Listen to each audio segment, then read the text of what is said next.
வணக்கம். முனைவர் ராம் கணேஷ். இன்னைக்கு நாம முக்கூடற்பள்ளு என்ற இலக்கியத்திலிருந்து நகர்வளப் பகுதியை மட்டும் இந்த பதிவில் சுருக்கமாக பார்க்க போகிறோம். முன்னதாக இந்த முக்கூடற்பள்ளு குறித்து ஒரு சில செய்திகளை நாம் தெரிஞ்சுக்கலாம். முக்கூடற்பள்ளு அப்படிங்கிறது அந்த பள்ளு என்று சொல்லக்கூடிய சிற்றிலக்கிய வகைகளில் சிறந்ததுன்னு சொல்லுவாங்க. நெல்லை மாவட்டத்தில் இருக்கக்கூடிய அதாவது 3 நதிகள் சங்கமிக்கக்கூடிய இடத்துக்கு பேர் முக்கூடல்னு பேர். அங்கு இருக்கக்கூடிய இறைவன் பேர் அழகர்.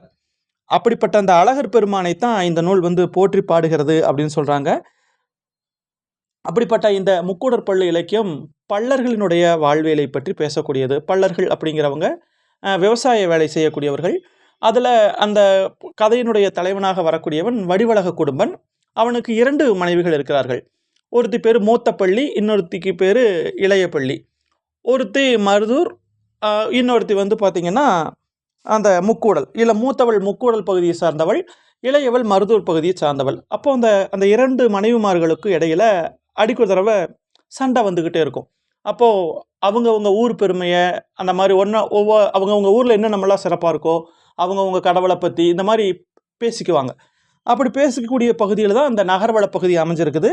அதில் அந்த மூத்தப்பள்ளி சொல்லுகிறாள், அவளுடைய ஊரான அந்த முக்கூடல் அது எப்படிப்பட்டது அப்படிங்கிறத இளைய பள்ளிகிட்ட சொல்கிறதான் நாம் பார்க்கக்கூடிய முதல் பாடல். கொண்டல் கோபுரம் அண்டையில் கூடும், கொடிகள் வானம் படிதர மூடும், கண்ட பேரண்டம் தண்டலை நாடும், கனகம் முன்றில் அனம் விளையாடும், விண்ட பூமது வண்டலிட்டு ஓடும், வெயில் வெய்யோன் பொன்னியில் வழி தேடும், அண்டர் நாயகர் செண்ட அலங்காரர் அழகர் முக்கூடல் ஊர் எங்கள் ஊரே. அப்போது அந்த மூத்த பள்ளி என்ன பண்ணுறான்னா, அந்த இளைய பள்ளிகிட்ட தன்னுடைய ஊரான அந்த முக்கூடல் எந்த அளவுக்கு வளமானது அப்படிங்கிறத முதல் பாடலில் சொல்கிறாங்க. என்னன்னு பார்த்தீங்கன்னா, கொண்டல் அப்படிங்கிறது மலை மேகம். அங்கே அந்த மலை மேகம் வந்துச்சு அப்படின்னா அந்த ஊருக்கு இல்லையா அழகர் இருக்கக்கூடிய அந்த கோயில், அந்த கோயிலுடைய கோபுரம் ரொம்ப உயரமானதாக இருக்குமா. அப்போது அந்த முக்கூடல் அழகர் கோயில் கொண்டிருக்கக்கூடிய அந்த கோயிலுடைய கோபுரம் ரொம்ப உயரமாக இருக்கும். அந்த மேக கூட்டங்கள் எல்லாமே அந்த கோபுரத்தை சுற்றி இருக்குமா. அப்படியே அந்த வானத்திலிருந்து அப்படியே மழை துளிகள் அப்படியே என்ன பண்ணுமா, அப்படியே அந்த அந்த கோயில் மேலே அப்படியே கொட்டும். அந்த கோயிலில் கொடிமரங்கள் இருக்கும் இல்லையா, அந்த கொடிமரங்களில் பறந்து கொண்டு இருக்கக்கூடிய கொடிகள் அந்த வானத்தையே மூடி மறைச்சிருமா. அப்போ அந்த நேரத்தில் கண்ட பேரண்ட பட்சிங்கிறது அந்த காலத்திலிருந்து ஒரு பெரிய பறவை. அந்த பறவை என்ன பண்ணுமா, அந்த குளிர்ச்சியுடைய அந்த உச்சி பகுதியை நோக்கி வானத்தை நோக்கி போய்கிட்டு இருக்குமா. அந்த பொன்மயமாக இருக்கக்கூடிய அந்த கோயிலுக்கு முன்னாடி பார்த்திங்கன்னா மழைநீர் அப்படியே போய்கிட்டு இருக்கும். அதில் அன்னப்பறவைகள் அப்படியே விளையாடிக்கிட்டு இருக்கும். அந்த பூக்கள்லாம் இருக்கும். அங்கே அந்த பூக்கள் இருந்த மகரங்களை எல்லாம் அந்த வண்டுகள் அப்படியே வச்சு அந்த பூக்கள்லேருந்து அந்த மகரந்தத்தை அப்படியே துளைத்து கொண்டு வண்டுகள்லாம் வண்டலடிச்சுக்கிட்டே ஓடுமா. அந்த நேரம் அந்த வெம்மையான கதிரவன் அந்த சூரியன் என்ன பண்ணுவான்னா, அந்த கோயில் மதிர்ச்சுவர் இருக்கும் இல்லையா, அந்த கோயில் மதிர்ச்சுவர் வழியாக பூந்து அது எப்படி போகிறதுன்னு தெரியாமல் தேடி கொண்டிருப்பானா. அப்படிப்பட்ட இடம்தான் அந்த அழகர் இருக்கக்கூடிய அந்த முக்கூடல். தேவர்களுக்கும் தலைவர் அழகர். அவர் கோயில் கொண்டிருக்கக்கூடிய முக்கூடல் என்னும் ஊரே எங்கள் ஊருமாகும் அப்படின்னு அந்த மூத்தப்பள்ளி தன்னுடைய முக்கூடல் நகரத்தினுடைய பெருமையை சொல்கிறா. அங்கே இருக்கக்கூடிய அந்த அழகர் கோயில் எவ்வளோ பெருசாக இருக்கும், அந்த கோபுரம் எவ்வளோ உயரமானது, அந்த மேகங்கள் படிகிறது, மழை கொட்டுறது, அந்த கோயிலுக்கு முன்னாடி மழை நீர் போகிறது, அன்னப்பறவைகள் வர்றது, பூக்கள்லேருந்து மகரந்தங்கள் சிந்துவது, இது மாதிரியான செய்திகள் எல்லாம் அவள் சொல்கிறா. உடனே இளையப்பள்ளி என்ன பண்ணுறான்னா, தன்னுடைய ஊரான அந்த மருதூரினுடைய சிறப்புகளை சொல்லுகிறாள். சங்கம் மேடைகள் எங்கும் உலாவும், தரங்க மீன் பொன் அரங்கடை தாவும், திங்கள் சோலை மரங்களை ராவும், தெருக்கள் தோறும் மறுக்களை தூவும், பொங்கர் ஊடிலம் பைங்கிளி மேவும், பூவை மாட புறாவினம் கூவும், வங்கவாரதி வெங்கடு உண்ட மருதீசர் மருதூர் எங்கள் ஊரே. இவன் மருதூருடைய பெருமை இளையப்பள்ளி சொல்கிறா. அவள் முக்கூடலை பற்றி மூத்தப்பள்ளி பெருமையாக சொல்லிட்டால, அவளுடைய கடவுளான அழகர் அந்த திருமாலை வச்சு சொல்லிட்டா. இவ சிவனை கும்பிட்றவ இளையப்பள்ளி. அப்போ அவ என்ன சொல்கிறா அப்படின்னா, அவங்க ஊரில் அந்த மருதூரில் பார்த்தீங்கன்னா மேட்டு நில பகுதிகள் கூட தண்ணியில் மூழ்கி கிடக்குமா. அப்படியே சங்குகள் இருக்கும் இல்லையா, சங்கு உயிரினம் அது அப்படியே உழவிக்கிட்டு இருக்குமா. பொன்மயமான அந்த அலைகளால் ஒதுக்கப்பட்ட அந்த மீன்கள் அப்படியே துள்ளி விளையாடுமா. சோலைகளில் மிக உயரமான மரங்கள் இருக்குமா. அது அப்படியே வானத்து வரைக்கும் உயர்ந்திருக்குமா. அப்படியே திங்கள் அப்படியே அந்த மரங்கள் அப்படியே உரசிக்கிட்டே போகுமா. அப்படி போகிறப்போ அதாவது நிலா அந்த உயர்ந்த மரங்களில் இருக்கக்கூடிய பூக்களை அப்படியே உரசிக்கிட்டே போகும். அப்போது அந்த மரங்களில் இருக்கிற பூக்களில் இருக்கக்கூடிய அந்த பூந்தாதுக்கள் அப்படியே அப்படியே பூமியில் விழுகுமா. அப்புறம் அங்கே பூஞ்சோலைகள் இருக்குமா. அங்கே பச்சை கிளிகள் தன்னுடைய துணைகளோடு சந்தோஷமாக இருக்கும். நாகனவாய் பறவைகள், அதே மாதிரி புறா இனங்கள், அது எல்லாமே தங்களுடைய துணைகளோட விரும்பி ஒலி எழுப்பிக்கிட்டு இருக்கும். மரக்கலங்கள் செல்லக்கூடிய கடலில் அன்னைக்கு அந்த சிவன் வந்து நஞ்சு உண்டார்னு ஒரு புராண செய்தி இருக்குது தெரியுமா. அந்த பார்க்கடலை கடையிறப்போ நஞ்சு வந்தது, சிவன் உண்டார்னு அதை சொல்கிறாங்க. அந்த நஞ்சுண்ட அந்த ஈசர், அப்படிப்பட்ட மருதீசர் கோயில் கொண்டிருக்கக்கூடிய மருதூர் தான் எங்களுடைய ஊர் அப்படின்னு சொல்லிட்டு அந்த இளையப்பள்ளி சொல்லுகிறார். அவள் எப்படி அந்த அழகர் அந்த திருமாலினுடைய கோயில் பெருமை சொன்னாலோ அதே மாதிரி இவ என்ன பண்ணுறான்னா அந்த சிவபெருமானுடைய சிறப்புகளை சொல்கிறாள். அங்கே இருக்கக்கூடிய அந்த ஊர் பறவைகளை பற்றி, அங்கே இருக்கக்கூடிய சோலைகளை பற்றியெல்லாம் இந்த இளையப்பள்ளி பேசுகிறார். அதற்கு அடுத்தபடியாக மறுபடியும் அவங்க 2 பேர் பேசிக்கிறாங்க. இப்போ மறுபடியும் மூத்த பள்ளி தன்னுடைய முக்கூடல் வளத்தை சொல்லுகிறாள். சோதி மாமணி வீதி நெருக்கும் அப்படிங்கிற பாடல். அதில் ஒன்று பொருள் பாருங்கள். ஒளி வீசக்கூடிய அந்த சிறந்த மணிவேகள் அதெல்லாம் அந்த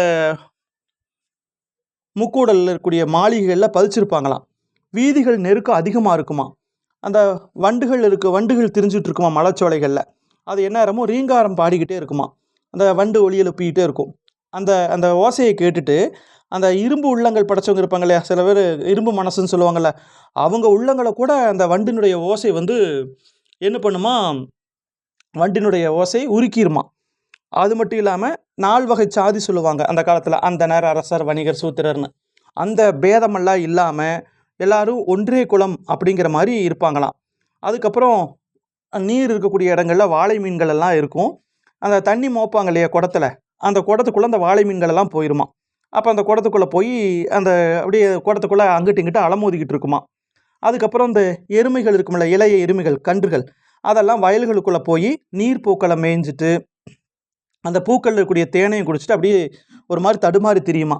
மேட்டு நிலங்கள்ல எல்லாம் குளிர்ந்த மலர்கள் எல்லாம் அப்படியே விரிஞ்சிருக்குமா. அப்படிப்பட்ட பகுதி தான் முக்கூடல்.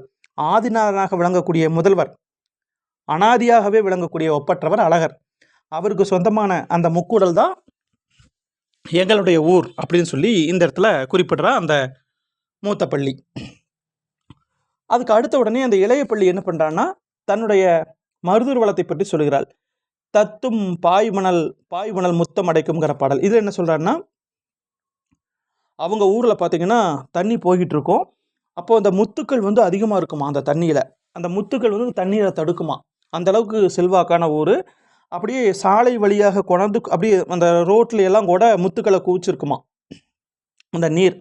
அதுக்கப்புறம் நிறைய கரும்பு இருக்கும் இல்லையா, நம்ம சாப்பிடுவோம் இல்லையா, அந்த கரும்புகளை அந்த கரும்பு ஆலைகளில் என்ன பண்ணிட்டு இருப்பாங்கன்னா பிழிஞ்சுக்கிட்டு இருப்பாங்க.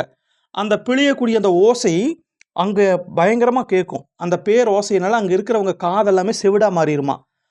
அங்கே இருக்கிறவங்கெல்லாம் எப்போவுமே இந்த உலோக வேலை செய்வாங்கல்ல, இந்த கொள்ளர்கள் வேலை செய்வாங்க இல்லையா, அந்த மாதிரி அந்த உலோக வேலை பண்ணிகிட்டு இருப்பாங்க. அந்த இரும்பு அடிக்கிறது அந்த மாதிரி வேலைகள்லாம் பார்த்துட்டு இருப்பாங்க.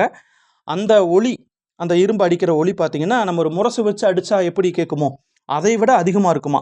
அது மட்டும் இல்லாமல் நாள்தோறும் அங்கே அந்த விழாக்கள் கொண்டாடிட்டு இருக்கிற மாதிரி அங்கே எல்லாருமே மகிழ்ச்சியோடு தான் இருப்பாங்க. எல்லா செல்வங்களுமே அந்த ஊர்லேயே கிடைக்குமா. அந்த ஊரில் தான் எங்களுடைய கடவுள் மருதீசர் இருக்கிறார். அவர் சாதாரணமாக இருக்கக்கூடிய அந்த ஊமத்தம்பூவை கூட சூடிக்குவார். ஊமத்தம்பூன்னு ஒரு வகை பூ உண்டு, அதை சூடிக்குவார். அவர் வந்து ஒரு மதோன்மத்தர் அப்படின்னு சொல்கிறாங்க. மதோன்மத்தர் அப்படின்னா சிவன் வந்து பித்தன்னு சொல்லுவாங்க இல்லையா, அந்த மாதிரி ஒரு அந்த மாதிரியானவர். அப்படிப்பட்ட மருதீசர், அவருக்கு உரியதானது தான் எங்கள் ஊர், அந்த மருதூர் அப்படிப்பட்டது அப்படின்னு சொல்லிட்டு அந்த மருதூர் வளத்தை பற்றி அந்த இளைய பள்ளி சொல்லுகிறாள். இப்படியாக மூத்த பள்ளி முதல்ல தன்னுடைய நகர் வளத்தை சொல்லுகிறாள். அதற்கு அடுத்து இளைய பள்ளி தன்னுடைய நகர் வளத்தை சொல்லுகிறாள். மறுபடியும் மூத்த பள்ளி நகர் வளத்தை பற்றி சொல்ல இளைய பள்ளி தன்னுடைய நகர் வளத்தை பற்றி சொல்லுகிறாள். இப்படியாகத்தான் நம்ம இந்த 4 பாடல்களை பார்த்துருக்குறோம். இது தேர்வு செய்யப்பட்ட பாடல்கள் தான். அப்போது முதல்ல பார்த்திங்கன்னா அவங்க கோயிலை பற்றி, சாமியை பற்றி சொல்கிறாங்க. அப்போ இதில் நம்ம தெரிஞ்சுக்க வேண்டியது மூத்த பள்ளியுடைய ஊர் முக்கூடல். அங்கே இருக்கக்கூடிய கடவுள் அழகர்.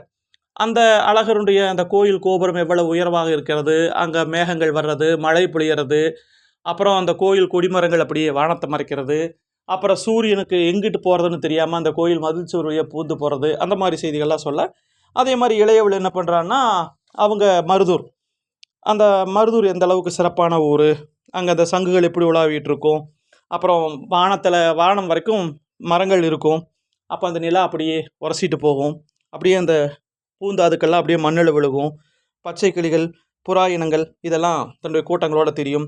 அப்படிப்பட்ட ஊர் எங்கள் ஊர். மருதீஸ்வரர் இருக்கக்கூடிய, மருதீஸ்வரர்னா சிவன் இருக்கக்கூடிய ஊர் எங்கள் ஊர்னு சொல்கிறா. அதுக்கப்புறம் இவளும் என்ன சொல்கிறான்னா, ஒரு பொது உடைமை மாதிரி சொல்கிறா. அதாவது எங்கள் ஊரில் எந்த ஜாதி பேதமெல்லாம் இருக்காது, அப்புறம் அந்த குளத்துக்குள்ளேயெல்லாம் தண்ணீர் கொண்டு போகிறப்போ அதுக்குள்ளே மீன்கள்லாம் இருக்கும், அந்த மாதிரியான விஷயங்கள்லாம் சொல்லிட்டு, அந்த அந்த இறைவன் வந்து ஆதியில் தோன்றிய நாதர், அனாதியானவர், அனாதினா அந்தமும் ஆதியும் இல்லாதவர், அதாவது முதலும் முடிவும் மற்றவர் அப்படின்னு சொல்லிட்டு முக்கூடலுடைய பெருமையை சொல்கிறா.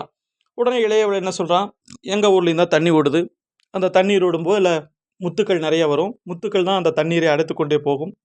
அதுக்கப்புறம் அங்கே கரும்பு நேரம் போட்டு ஆட்டுவாங்க கரும்பாலைகளில், அந்த ஒளி எல்லா பக்கமே கேட்கும், அது காதுகளவே செவிடாக்கிடும். அப்புறம் உலோக வேலை செய்யும்போது இந்த இரும்பெல்லாம் அடிக்கக்கூடிய அந்த ஒளி கேட்கும், அந்த ஒளி வந்து முரசு ஒளியை விட பயங்கரமாக கேட்கும். அப்படிப்பட்ட ஒரு ஊர் தான் எங்கள் ஊர், மருதீஸ்வரர் இருக்கக்கூடிய மருதூர் அப்படின்னு சொல்லி அவளும் தன்னுடைய நகர்வளத்தை பற்றி பேசுகிறார். இது மாதிரி ஒரு சுவையான இலக்கியம், பள்ளி இலக்கியத்தில் ஒரு தலை சிறந்த இலக்கியம் அப்படின்னு சொல்லிட்டு இந்த முக்கூடல் பள்ளுவை குறிப்பிடுவாங்க. இப்போ நம்ம சுருக்கமாக தான் சொல்லியிருக்கிறோம். மிக்க நன்றி. மீண்டும் நாம் இன்னொரு பதிவில் சந்திக்கலாம். வேறு ஏதாவது சந்தேகங்கள் இருந்துச்சு அப்படின்னா நீங்கள் அந்த கமெண்ட் பகுதியில் குறிப்பிடுங்க. நன்றி.